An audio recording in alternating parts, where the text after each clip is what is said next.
Good evening, everybody. It is Epi 149. Oh, sorry. Wow, comments here. Leslie Ann is in there first. Oh, first time for everything. Wow. Unbelievable.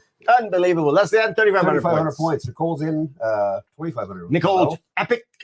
Good evening, Linda. Linda Edwards. Seriously. Edwards. Hello, Linda. How are you? Nice to Obviously, see you must on be here. a friend of Cliff's because I don't recall seeing Linda. She's here a friend of before. mine. I can say only very clearly. It's about time you showed up. I was just saying. I mean, I say that to everybody, Linda. So you can just, even if you haven't heard the podcast before, you got to know that I torture absolutely everybody who comes on here. If they come on late, I say it's about time you showed up. If they've never been here, I say it's about time you showed up. So, hi. And Cheryl Seltzer's here as well. Oh, Cheryl. Nice to see you, Cheryl. Wow. Look at this. We got See what he said? See what he said? See that? Did you hear that? See what he said? What's that? So some of you will see, obviously, as we do our little banter, we have a special guest here tonight. So we're going to get into Okay, that, ready? Jazz hands. So we have. I was doing the underhand. Oh, the over under jazz hands. Whatever. Can I ask a question? Shoot. I don't think it's been asked before. Yes, It you are on the has. right podcast. No, I'm on the right podcast. I can tell that. How come I got points, but I never got something in the mail that said, "Here's how you redeem your points"? Because we're not Like, you Publishers give Clearinghouse. points away every week. And what do you do with them? But they don't mean jack. Well, then why do I rush to try to get on first? Hey, everybody watching? I'm like, The points don't mean nothing. I Listen. should buy myself something. Okay, just for the record, those of you who are new, such as Linda Edwards, those of you who are new, fact of the matter is, we blatantly, I'm talking as blatantly as possible, just ripped off whose line it is anyway. Yeah. Because they gave out points that don't mean anything. So we thought, hey, listen, we like points. We like to give them away, but we like it that they don't mean anything. We like lots of things that mean nothing. Right. So therefore, there's your answer, Cheryl. So you get points. I collect points to do something with them. Well, you're on the It's a podcast. little Maybe Oh, some of the points. Yeah. That's how I got on. Hey, maybe that's how maybe that's how we Hey, can hold on. redeem the points. Listen, you just witnessed the birth of an idea live on the Podlie That's it. We Podcast. can redeem the points. I think I only got points once, so I don't. Where's think I Laura? was the Laura, winner. start counting the points. Start counting the So then you're points. gonna have to owe us. Then Chai's gonna have to Okay, owe. I us. owe you.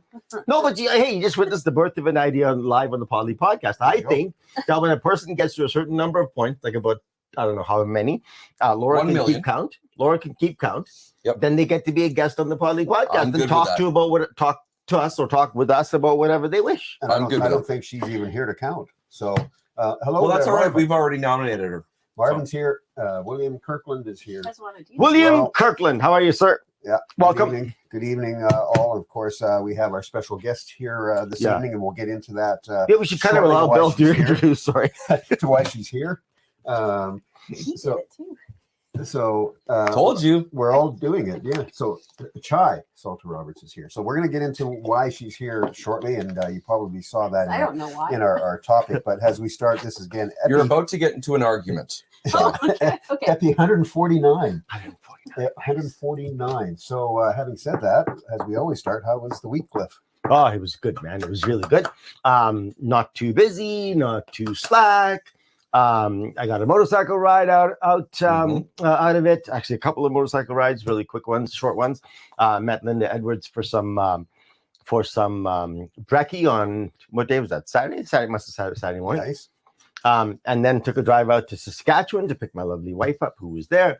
So it's been a fun weekend so far, and Busy. been looking forward to this. I know Bill was going to do a little bit of rearranging on the set here, so it's nice to be with you guys and nice to be live and nice to have Chai with us.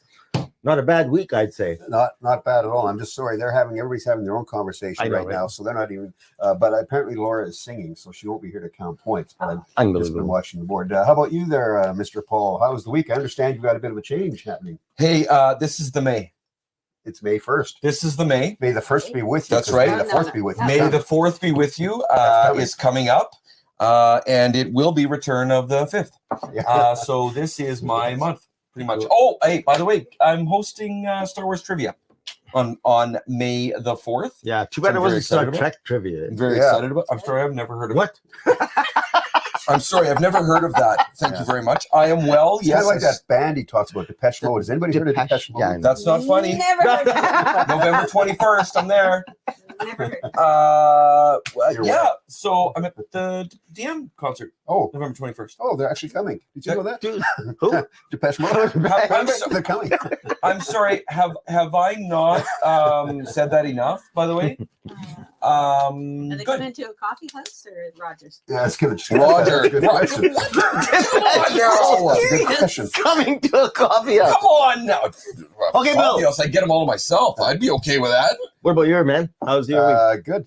Yeah, Good. busy at Yeah, work or? steady week. Another we've had the past April and I guess March and April were record-breaking months for our company for sales. Oh, wow, So nice. another big month. So it was, What do you attribute that to, by the way? Coming out of COVID, fully? Not that we haven't- maybe I don't know. It was just flying. Well, technology is on an exponential ramp up right now. Yeah. Right. I mean, Dan, that's going to be part of our discussion here today as well, Yep. folks. So, Yeah. so Chai, what about We you? got to ask you. You're here. So How was your you're at the week? parties. How was Have a your little week? water.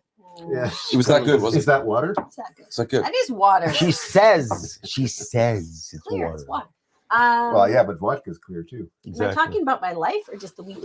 Yeah, just You're talk talking about your about week. vodka. What did you do? Yeah. I had to go and speak in front of 770 Oh, people. did you? I did. How was it? Nice. It's good. What did you have to speak about? Just had to make them cry. That's what they pay me for. It was a memorial service. I see. Okay. All right. Got Actually, it. it was Got a hike for our hospice to raise money, Oh, okay, cool. and they asked me to do a little memorial at the beginning. So Yeah. So what and I did made people cry. So that means So, do you have final numbers 770 people as well, I can't say. for I'm not- fundraising? For fundraising, Yeah, I I don't can't think say. she's Can't allowed to say. say. No. okay, Yeah. that's cool. But That's cool. more than we Anticipated. anticipated in the Cool, moment. love it. in the moment. So- Love it. Cool. Love it. So just before I ask Chai the next question, Leslie says to you, Polly, that's Revenge of the Fifth, Polly. What did I say? So get it You straight. just said the The fifth. I don't revenge think you of gave the the full fifth. Yeah. revenge of the fifth. portion. Pauline. Yeah. So She calls Paul. you Pauline. Yeah, she meant Polly. of Pauline. course. It's all good. So- Pauline, Paulina. Yeah. Yeah. So, Pauline. Well, so I like Chai, Pauline. I answered a "Hey, you with the face." Doesn't Chai, since you mentioned the hospice, perhaps you'd like to give us a catalog cut, an elevator pitch, or whatever you want to call it, and let us know what you do there, because that's relevant Oh, to this right. It's particular relevant to the discussion. conversation. That's a good idea. Okay, I didn't finish You're on my the ball weekend tonight. though.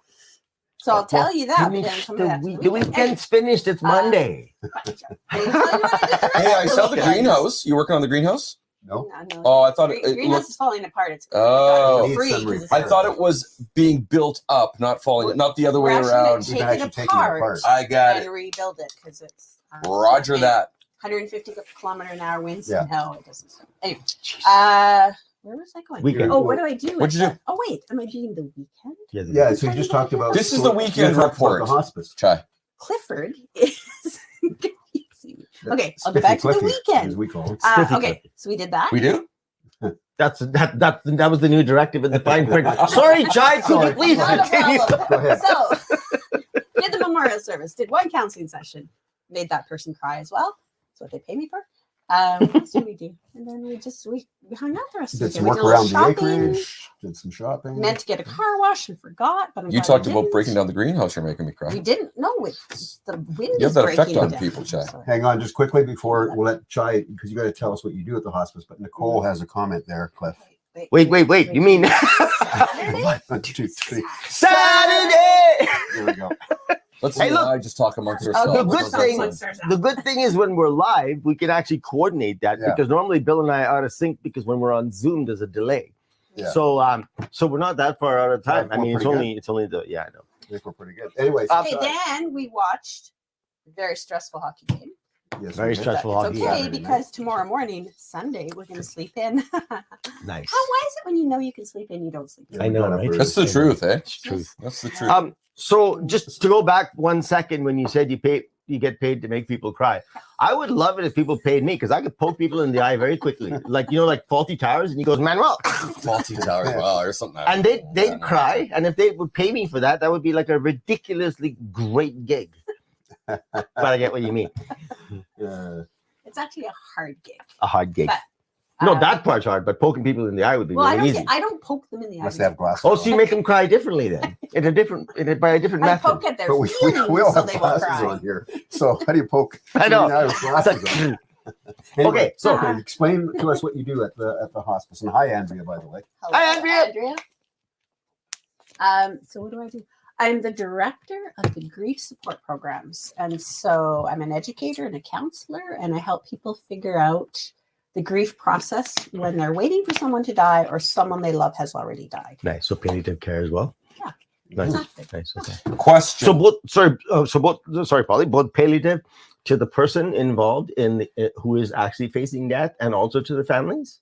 So, yes. Okay. So working with the person who's dying, their family, community, colleagues, Everybody anyone involved. attached. Everybody But involved. it's also not just palliative care. So prior to our new building being built, if you want to come for a tour, I'll take you. We didn't have people living in residence in the house, as we call it.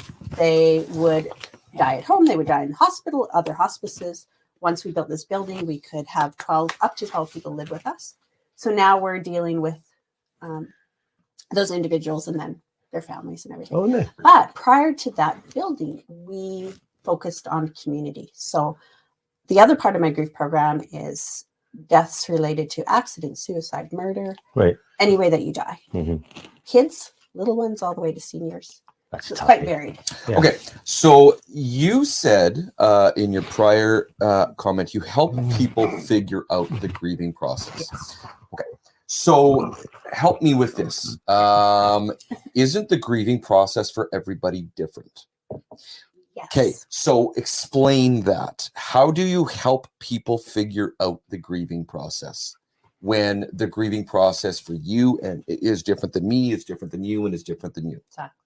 And everybody in a family grieving the same person will have it completely different. Yeah. So that's what usually brings people to us is they're like, why are we all grieving differently? They don't know what is normal, typical grief. So it's like I said earlier, a lot of education, but also the feelings can be so big or so tapped down that they can't get them to come forward. So that's part of what we do as well. So are you an educator or are you a counselor? Both. Both. Because it's education and it's therapy. Yeah, it's both. Okay. Every counseling, well, other than some types of therapy, like reflective therapy and all that type of stuff, is part education and part counseling. Love what And Nicole so- said. And so I'll toss in there really quick, just so people know. So Chai has become known as probably one of the #1 grief experts in the city Nice. and around. So she gets clients from all over, including a lot of very well-known people in the city, etc., have come to Nice. to Chai. So when people need grief, that it usually comes to her name. So many Mhm. organizations refer to Chai for grief experience. So she's become the name in the city over the past 19, 20 years. Nice. 20, well, 19 Okay. at hospice, but 20 or more. 26.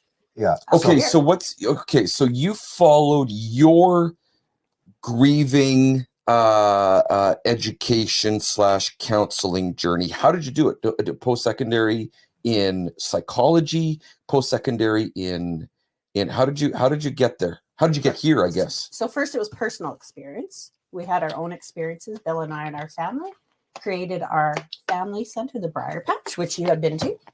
And we just moved from there. My journey was different. I didn't go into psychology. I took a lot of different post-secondary education that added up to what I needed. And I continue to do that, to continue to learn as I go. And so a couple of comments So quickly. can I add one thing? I was going to say, sorry, when you talk about grief and then therapy, a lot of times I always say everyone who's grieving does not need therapy, but most people need education Correct. around grief.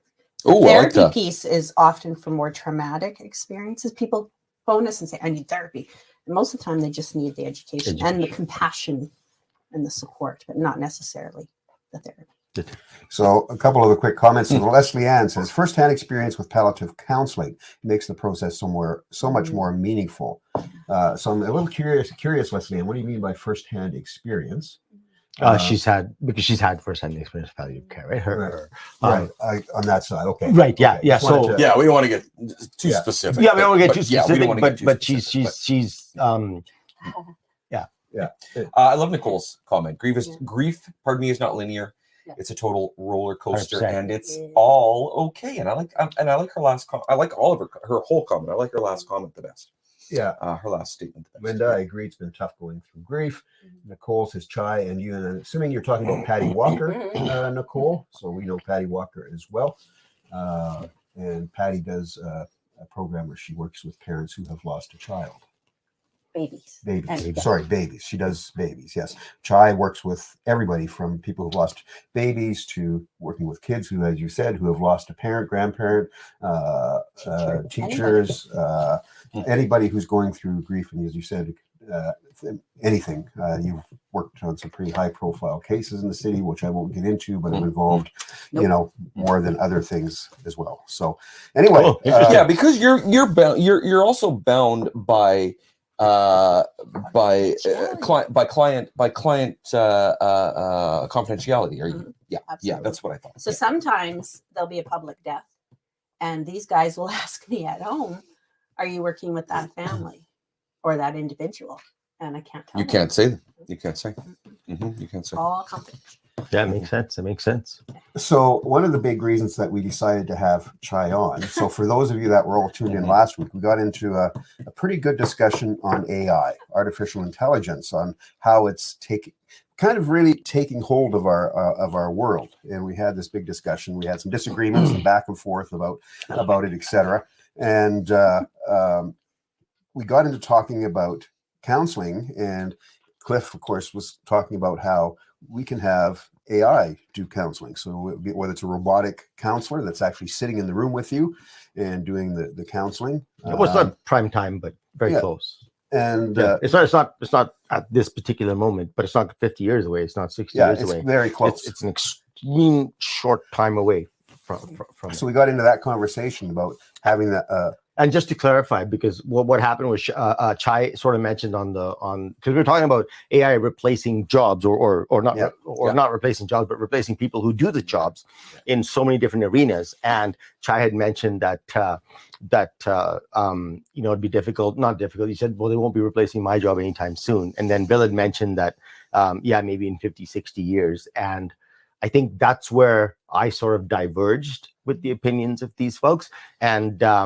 so that's what the sort of the catalyst of the impetus for this discussion is. So this is kind of great. I love this, right? Because we have an expert here, and I love the idea of being able to discuss this in this environment. So that's the precursor to it. So yeah. And again, so as you were alluding to, you were stating that you felt that through AI, right, that AI can read your eyes, they can read your expressions, etc. So why would they not be able to handle you coming in for grief counseling, for an example, without having to have a physical grief counselor there? Yeah, because they'll be able to read all of your expressions. They'll know what you're feeling, that kind of thing. And that's my understanding how you were coming across. Where I was coming from the other side, and then of course I know Chai was throwing in comments as well. Yeah.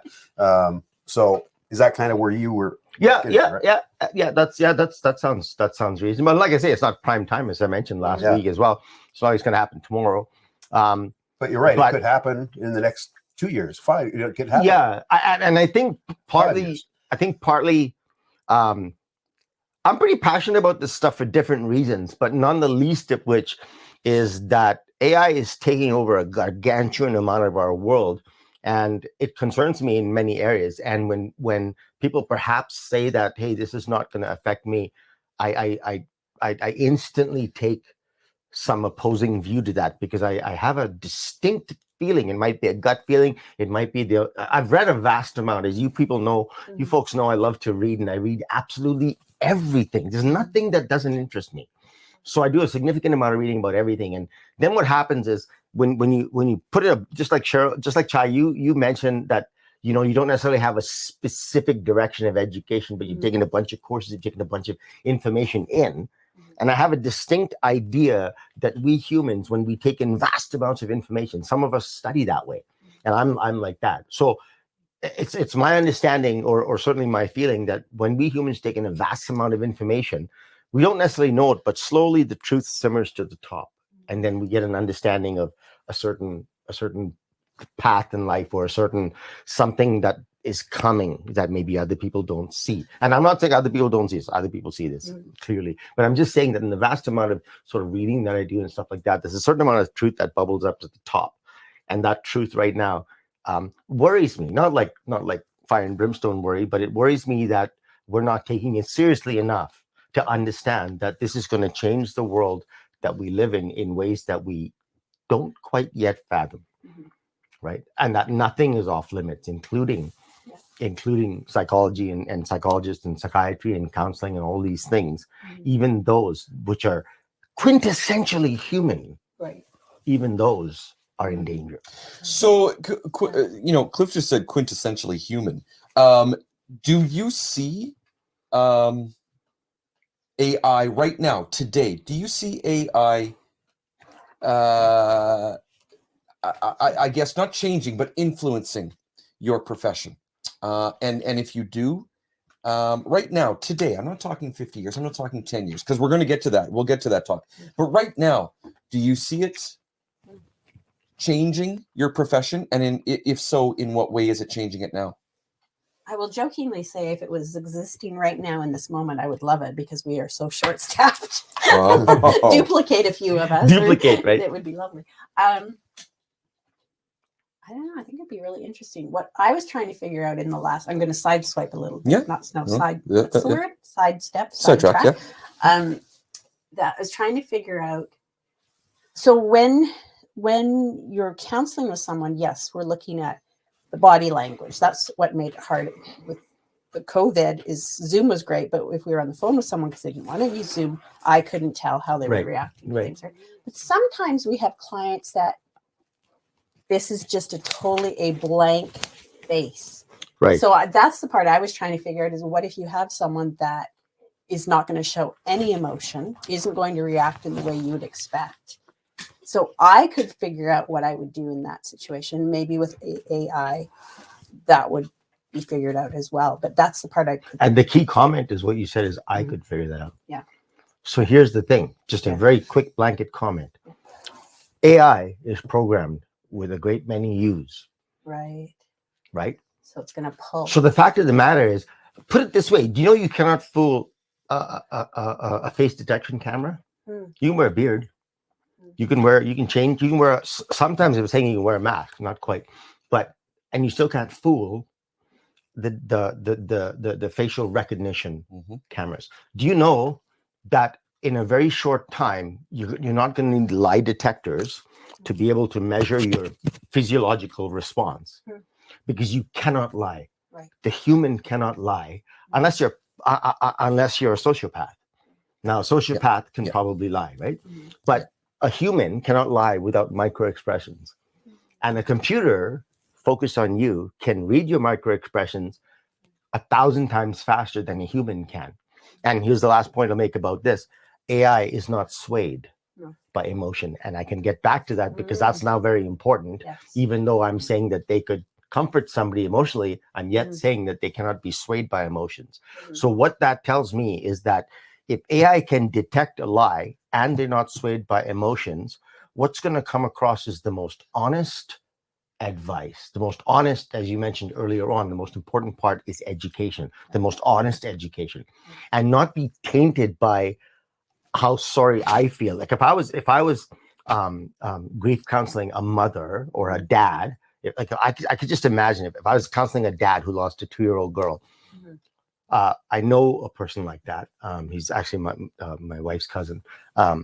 It was unbelievable. It was something that there is no way I could be completely and 100% separated from his pain in order to be the best advisor for him, right? So I might be able to give him all the education because I know that education and I know that material. So I might be able to give him that. But as far as advice and as far as all that sort of stuff, I don't know that I could be separated from it because I cannot take myself out of the picture.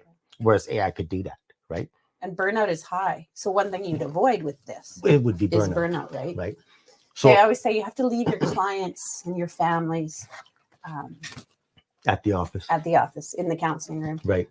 Okay, It's so then let me ask. impossible to do if you have a heart. Okay, so That's the thing, right? So then let me ask you something, Mhm. Chai. Have you, part of your training, part of your many classes, have one of those or a few of those classes been a way with which for you to, I guess, separate yourself, your own, I guess, have you gone through classes to learn how to separate yourself as an educator, as a counselor, as somebody who's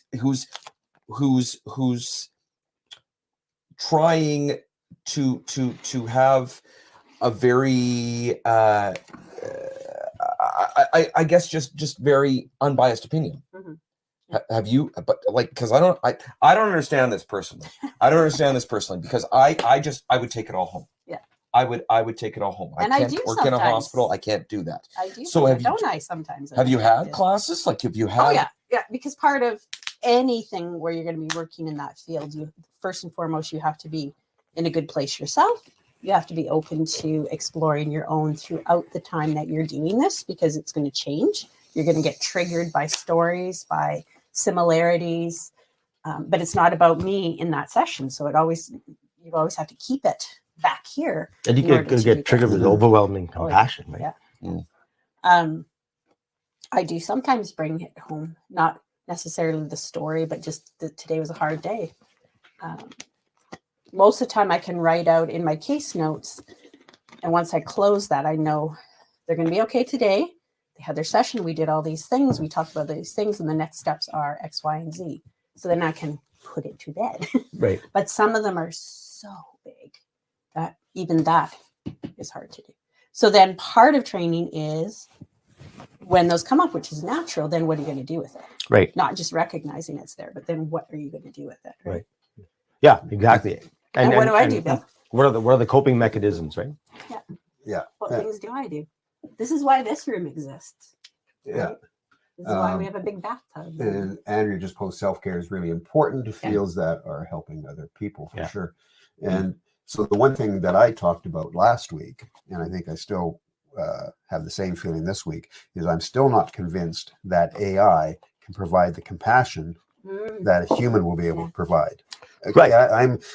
I'm for AI in a lot of different avenues for sure, because I work in that business as I talk. I work in technology, but in this field, I'm still not feeling that convinced. You're going to get convinced that I'm going to get the compassion from a robot that's sitting in the chair across from me, who's being my counselor. Because you wouldn't want it to be, there, Jimmy, you're going to be okay. It still has to be.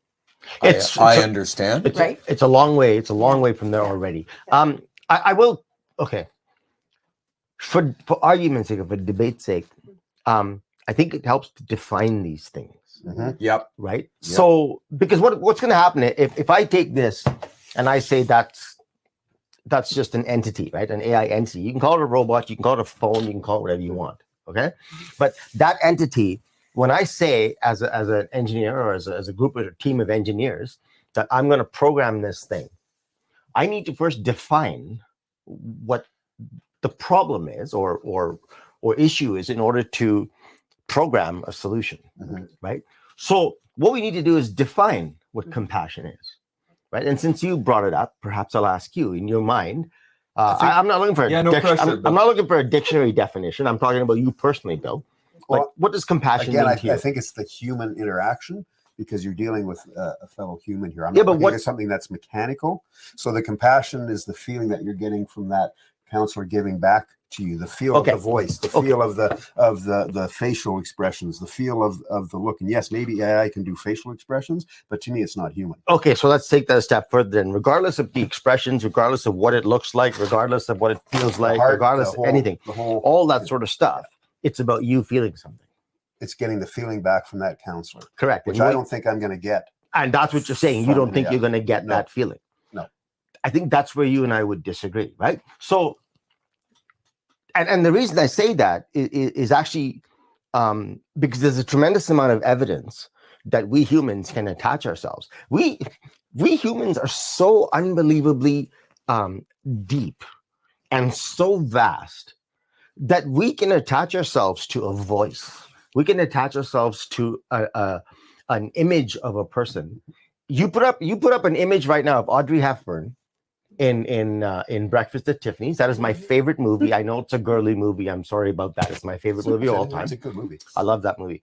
But you put up a picture of Audrey Hepburn for me, and I promise you, it's just a picture.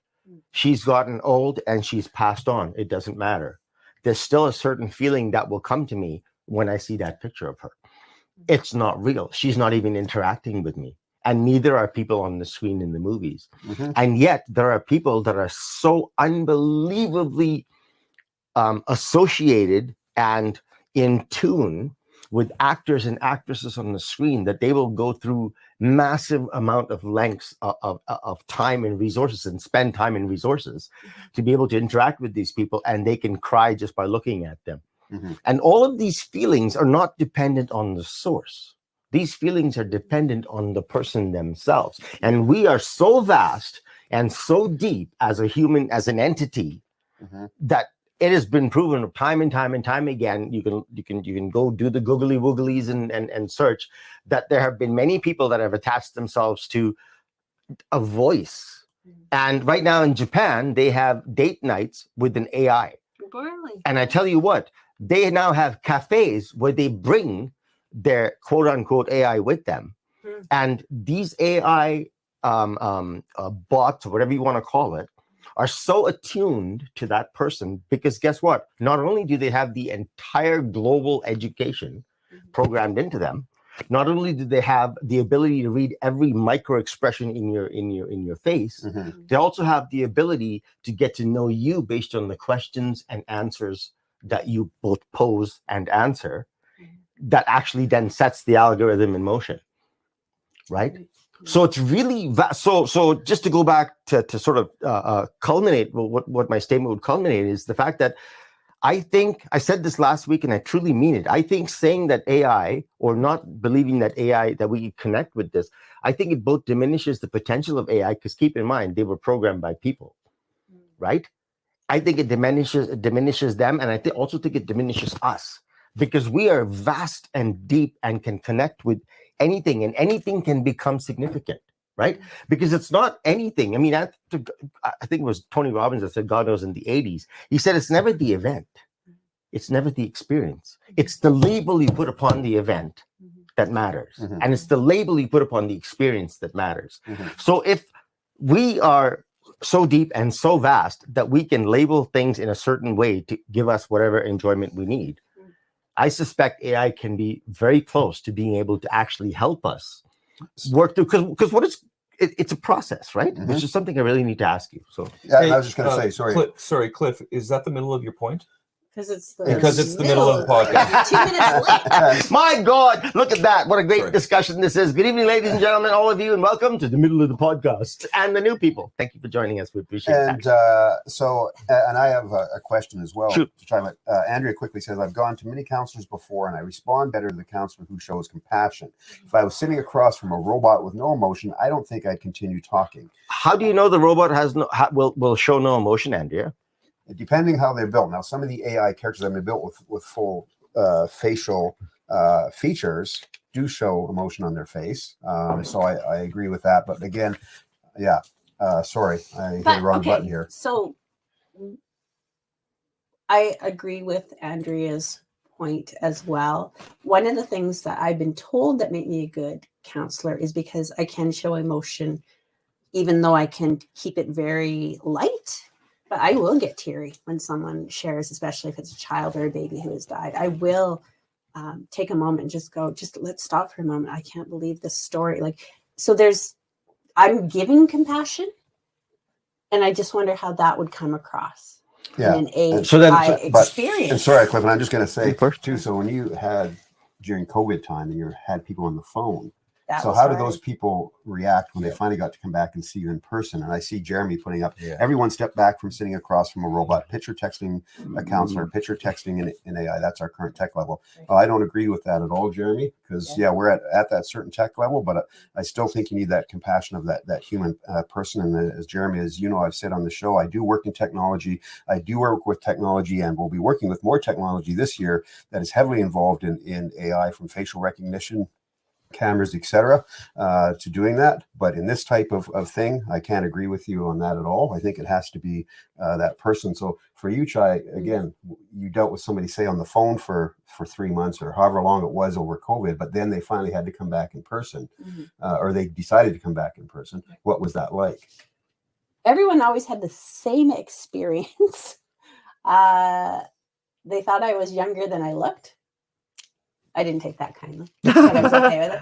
And I was way shorter than they thought. But for most people, it was different, and they were craving that. They were craving that human, because also we use touch. So sometimes our sessions end with a hug or just a touch on the shoulder as you're walking, out the door, that kind of thing. We feel that's important, but only in very subtle, well, subtle's not the word, but very light.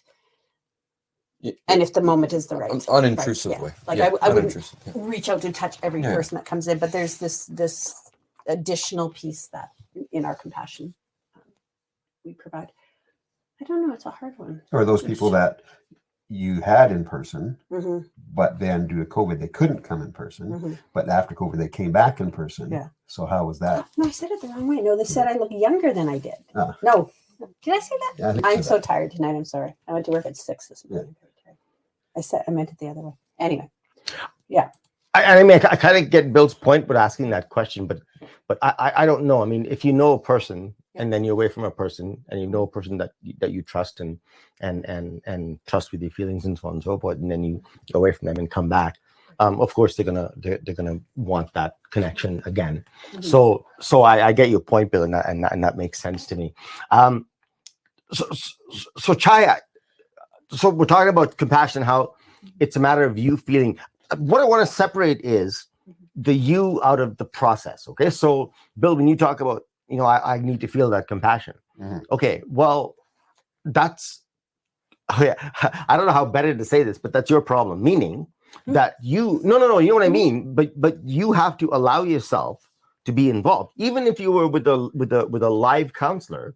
All right, there are countless stories of that where therapists are trying to help somebody and they commit suicide anyway. Right? The reason is that they're totally closed off and they choose. Ultimately, it's a choice. Mhm. They choose not to accept what the therapist is saying. Now, I'm not talking about if there's a clinical chemical imbalance in the body. I'm not talking about that, which, by the way, then at that point, AI is going to be better at dealing with that anyway. But I'm not talking about that. I'm talking about you can go through therapy for 20 years, but you still have to make the choice to be able to connect. You need to make the choice that, yes, this is going to help me and I'm going to do or go through the process, which was my next question to you, Chai, right? So we define feeling compassion as a feeling of you. Again, the AI is separate of that. It's your feeling that, and nobody, not a person, not an AI, not a robot, not anything can control how you feel. Right. They can just invite you to feel a certain way. That's a psychological term. I kind of hate that term, but nonetheless, they can invite you to feel a certain way. I can call you names, but that doesn't mean that you're going to be angry. You can choose to be angry. Or I can say, hey, Bill, man, I love you. I love working with you. I love being with you. I love hanging out with you. We have such a great time. And you can feel good about that. Or you can say, it's foolish, right? It's still ultimately, though, your choice. It doesn't matter what is said to you or the behavior of the other person. It's ultimately your choice how you feel and how you represent. So in terms of that, I would say that AI has the ability, or will have the ability in future, given the programming of the entire global knowledge and the programming of 100 Chais, let's say, and whatever, I think they will have the ability to pull all the strings necessary to give you the best opportunity of feeling what you need to feel in order to take their advice. That's it. Again, it's just a thought. So, right? I might contradict myself a little bit here in that, probably saying maybe it's because also from our generation. So the younger generation that grows up with AI, Yeah, it might be.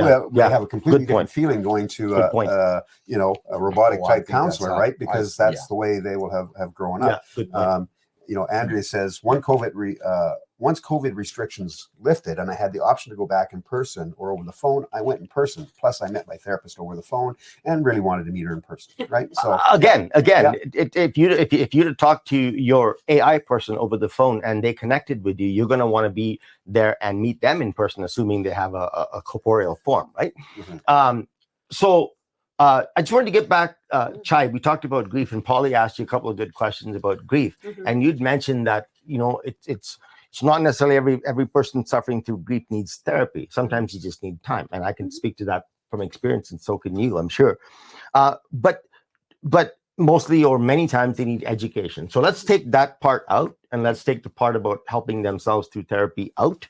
because we know an AI can educate them better than any of us can, because they're going to be programmed with the entire knowledge of the world in them, right? So they can educate better than we all can. So the question is then, with grief, if they do need therapy, there's in my mind, the first part of the therapy would be, because he mentioned how everybody grieves differently. Right. But it is my understanding, and please correct me as you're the expert, it doesn't matter if they grieve differently. The process is the same. The steps of grief is the same. They might feel it differently. They might feel it in different ways, but the steps of grief Is are that the same. true? She's already shaking her head. No. I'm a little. So this I'd be is my surprised. point last week. Okay. Because you could program your AI to believe in steps, phases, stages, whatever it's going to be. And I will say 5 stages of grief don't exist, don't use it. But you didn't hear that from me. There's no one piece of therapy and or education that would work for everyone. And then So I'm we not, pull- but to clarify, I'm not saying that. No. But the process is not going to be the same. And I'm So not saying that either. You did. You said No. the process would be the same. No. I'm saying Experience is different. No. I'm talking about if you're talking about grief, the different levels of grief and the different feelings of grief that we feel. We're all human, mind you. Yes. And we all feel, I mean, grief is a time traveler. I've said this 1,000 times, right? And Nicole mentioned that, where you could be perfectly fine and all of a sudden you get a trigger of some sort. But the fact of the matter is, we all go through a similar feature of grief. We might go through it in different times. We might experience it in different ways. But the features of grief, the main features of grief, are the same for all humans. Would you stipulate to that? If you say features, I would agree to a point, yes. Okay, But so they're not going to be linear. They're not going to be definitely not linear. Yeah. I just said grief is a time traveler. It's Yes. not linear for sure, Yeah. right? But so I should have read up on the because I don't know the terminology that you probably know. I should have read up on it. But That's okay. the fact of the matter is, we all experience, assume, just for argument's sake, that there are 5 features of grief, right? One is this complete and hollow feeling of loss. Right. So what does loss mean? How is it represented? We can talk all day about that. But the fact of the matter is, every person who is grieving about something, just to illustrate what I mean, because I don't know the terminology for it, just to illustrate what I mean, it's that if you lose a relationship, all right, you will go through grief. Now, does the relationship matter? It matters maybe because of the amount of grief and how long it would last. But if you lost a good friend, or you lost, and I'm not talking about lost die, as in they moved away and you no longer have that connection with them, you're going to feel that loss, right? And that's a grief all in its own. And you will feel the same if you lost your wife or your husband or your relationship. It's just a different feeling. There are different feelings associated with it, but it's still grief, because grief to humans is a universal feeling. Right. So in terms of that, that's what I mean when I say the features of grief are common to all us 8 billion people. Right. And those features, when you experience them, what time frame you experience them, how long you experience them for, all of these things can be not only programmed into how an AI interacts, but it can also be programmed to detect at what stage or what level that this person is potentially at, that we can deal with different features of grief. Does that ring with you in any way? Does that resonate with you? Right. Yeah. I guess I'm looking ahead, right? Obviously, this is not prime time. Yeah. But in looking ahead. Exactly. So even with that, though, every single client I deal with is going to receive a different response to their sharing and what they're looking for, their goals and objectives through counseling. So does that make sense? Yes, but So then they're how going to receive that from AI as well. But how will they differentiate? I hate that word. Are they going to expect every client will have the same reaction to this one piece? No. And so then this is what they would put into place, or this is how they would react. Can I ask you a 'Cause question? if you have 20 people all lost their father, so they're all going to have, just as like we Polly, I already got said. an important question for Yeah. you then. So how do you find out what that person needs? Through asking questions, through their history, Correct. through the genograms, anything that we do that tells us Right. So that's where they're at. so then the AI will have that information as well. Okay. No, right? Because when you start your process, Yeah. right? The questions, the answers, maybe a form that you filled out, I don't know, whatever the case may be. But fact of the matter is the AI is going to ask these questions and deduce probably similar, because they've been programmed with the whole world's knowledge. Right. They're going to, given the questions, given the answers that they get, let's face it, there are a limited amount of answers, right? Because grief is universal. There are a limited amount of answers, right? To questions, right? So if AI is programmed with the knowledge of the world and is programmed with all of these things, then it can ask the questions and then it can respond in kind and lead. Because what really grief or any kind of therapy is questions, answers, leading. Isn't that what therapy is, right? By all stretches and imagination, right? To a point, yeah. To a point, right? Yeah. And I mean, again, Mhm. we're leaving out the, like you said, Bill, the compassion. We're talking about that. We're talking about that hug at the end. Will a robot hugging you mean the same? We don't know. I mean, people attach themselves to puppets, you know, and so I guess that is left to be seen. I'll certainly stipulate to that. Right. But as far as guiding a human through a certain process or through a certain phase of their life, if it's programmed with the world's knowledge and it's programmed with all the psychological and psychiatric books and blah, blah, blah, and all of the up-to-date knowledge at all times, right? I really see that in the not very far future. And again, I would qualify that. I'd say probably in tandem with the professionals to begin with, right? And it'll learn as the professionals are actually so here's an interesting thing. Shoot. Sorry, I just thought No, I just thought of this. I love it. So you asked me earlier my education. So I did U of A, Grant McEwen, and then Ryerson. Right. So all these different facets.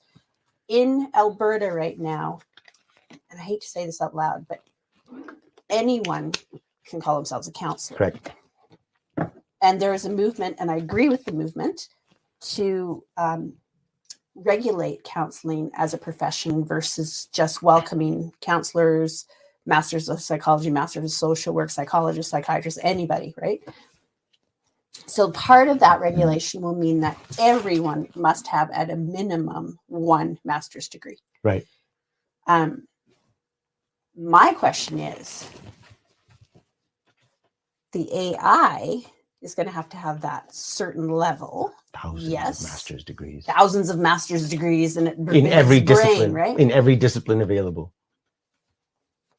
Oh, I'm going to lose my question now. But Sorry. how? Nope, I lost it. Dude, I'm sorry. Sorry, it'll come back. Okay. Well, At 2 in we the can- morning, and I'm going to phone you and say, it came back. And we can jump ahead to a couple of points. Like there's been a lot of points flying. Yeah, by it has here. been flying by. It's been interesting. Nicole, so this is one thing that you talk a lot about, Chai. Mhm. Like supposedly that the 5 stages of grief, which Mhm. apparently is no longer being used. Mhm. Nicole talks about I 7 was very steps curious of, about of, that of statement, grief, by the way. which is also something that is apparently, so the whole step thing is now being It's the dropped. terminology that's the problem, though, Bill. Yeah. It's not the steps. Like when you're talking about steps, it's like you get the idea that if you do this, then you do this, then you do that. No, it's not about that. When you talk about the 7 steps of grief, they're talking about you will go through this at one point. When you go through it, could be 10 years from now, could be right away at the beginning. We don't know. But that is a process that And all you of may us, never go and through you may it. never go through it, but that's a process that all of us humans have the penchant to go through. Exactly. Right. So that's what they mean when they talk about steps. But I know what, I know what you're saying, that the steps are no longer quote unquote valid. Yeah. But the terminology is what is the issue more than anything. Mhm. Dr. Elizabeth Kubler-Ross created the 5 stages, but she Right. was working with palliative individuals. So they're at the end of life, they're Right. dying, they've been given this diagnosis. And what she recognizes, there was these 5 things that they went through. Yeah. And she put them into this linear fashion because they were dying. That's They could go through them linear because right. here you go. Yeah. So she never meant it to be used as a tool for grief Right. and grief education. It became that. And towards the end of her life, before she died palliatively, she stepped up and said, hey, Again, because people were using it Not- as a linear stage. and that's all there was right? then. Like now we have so many Correct. other theories Correct. and stuff. But Oh, no, I at the agree, time, this is 100%. like, oh, this I- makes sense. 100%. But it didn't. It made people get stuck into a stage because the idea is you don't move to the next stage till you've reconciled this one. So people were stuck Stuck, and right? couldn't move forward. And- but we know grief, as Right. Nicole was saying, it could be 3, 5, 8, 2. It's like, Yeah, It's- and it's then that's what I said earlier, right? It's the Yeah. time traveler, right? Oh, yeah. So, and it's not the stages that matter where you go chug, chug, chug, chug, chug, chug, chug. No, I mean, we all feel denial. Yeah. At one point or another, we all feel Oh, denial. Now, is that denial at the beginning of the grief process? Maybe for some, sometimes but for it's later. and sometimes it's later. Yeah. But that's one of the quote unquote stages. Now, that doesn't mean that it's a stepping stone. It means that that's one stage that will be felt pretty much. My guess is globally by everybody feeling grief. At one point or another, we will feel denial. Right, and we will feel hope, and we will feel, and then acceptance, hopeless. of course, at the end, and hopeless, etc. Right. So, boy, that's a lot of comments coming in. And Yeah, it's it's when you talk going about time nonstop. travel and it's a journey, and when we use that all the time, people are like, "How long? How many?" Yeah. days?" Hold on. It's not 3 days. It's not 2 years. It's like it is a journey. It is a journey. Incorporating it into And life. as Jeremy says, you could go on the same step 20 times before you deal with it. Maybe deal Hun- with it. the 100%, rest of your dude. life. Absolutely. 100%. And Marvin brought up a point earlier on. Yeah, I saw. I'm just going to scroll back here about. Yeah. That was a pretty good comment right there. It's right There there. it is, right there. Yeah, Marvin, for those of you listening, Marvin says an AI may also have information, not may, Marvin, they definitely will have information They from already have social that media info, for sure. of the affected person, information that may not come up with the interaction at the moment with a therapist. And that's the other thing that's the other point I was going to bring up with you and with this group, is that AI, not only will they be distanced from it and they will have that separation, give compassion, not feel it, but then they will also have information that a therapist can easily not have because the person chooses not to tell them, right? But yeah. Shai, Mm. we've been into this a little under 45 minutes. Mm. So has Cliff managed to change your opinion? Like I said at the beginning, if I could have it tomorrow, it Yeah. would solve my Yeah. too many files and not enough That's right. staff. Like I said, it's So not what are prime you time. looking forward to in terms of progression of AI from within your profession? I'm not talking administration. I'm not talking about data entry. I'm not talking about that. What are you looking forward to? Okay, can I think about that one? Mm-hmm. Because that's a big one. Mm-hmm. Mm-hmm. I don't think. Okay, and let me ask you this: do you think your occupation, grief counseling, in 20 years or 50 years or however long, do you think it's in jeopardy? It could be. And that's whole part of this AI conversation. Right? That's the conversation. Is people losing. So how do their you jobs. Jeremy just mentioned So last how do week's you topic. feel? Yeah, I saw that. Well, I'll be retired before that. but I've been training some brilliant people that will one day be in my position, and that makes me sad if they wouldn't be in my position one day because it doesn't exist, right? However, there might be other things that they can transfer over to. It's not a loss of cause, but they'll be having the robot. That was my next point with you, is that they will be actually working with robots as the therapist for the robot. Yeah. Right? Because as AI progresses, I mean, right now we have you. Please go to Google and search the AI character getting angry. Please do that. You'll be very impressed. Or I've scared. never even looked into it, so it's Or interesting scared. to have that discussion. But the fact of the matter is, given the fact that they're being taught to think for themselves, right? What they're going to have is they're going to need counseling. The robots are going to need counseling, and then. I mean, either it's robots counseling robots. I shouldn't call it a robot. I mean, an AI entity or humans, and then they learn from that. And the funny thing is, when you take this into today, when you even look at a show like The Mandalorian, for an example, where Star Wars even Star Wars dealing with AI, with droids and things back then, right? So there's a lot of things that are happening. James G, which is James mentions gardening. James also says, Marvin, if AI read my tweets, it would be downright confused. Well, they're already reading your tweets, James. So don't worry about that. That's already happening. And James, I don't know if that reflects on you or the AI, my friend.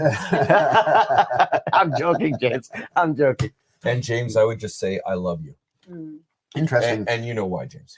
When you're asking about like 20, 30, 50 years down the road, I think because of progression, our kids now, that would be the norm. Right? Yeah, that's what I So was saying for about the us- generational Yeah, exactly. change. Yeah. I hate to break it to you guys, but we won't be that long No. without bioimplants. Yeah. We're going to have bioimplants very quickly. And I tell you what, even therapy is going to be obsolete. So here's my question then. Sure. There's where I was trying to get to. Good. So what is the measure to ensure that an AI is doing the work, the therapy, the education, the compassion well and correctly? That's an ethics. What if they mess up and say to Joe Blow, we don't give advice, but there's always education around options, et cetera, or we give homework and I'd like you to try and do this. So who programs Who- the AI with their ethics? Dude, And it's not, who's doesn't guiding it, or who is what's the word I'm looking for?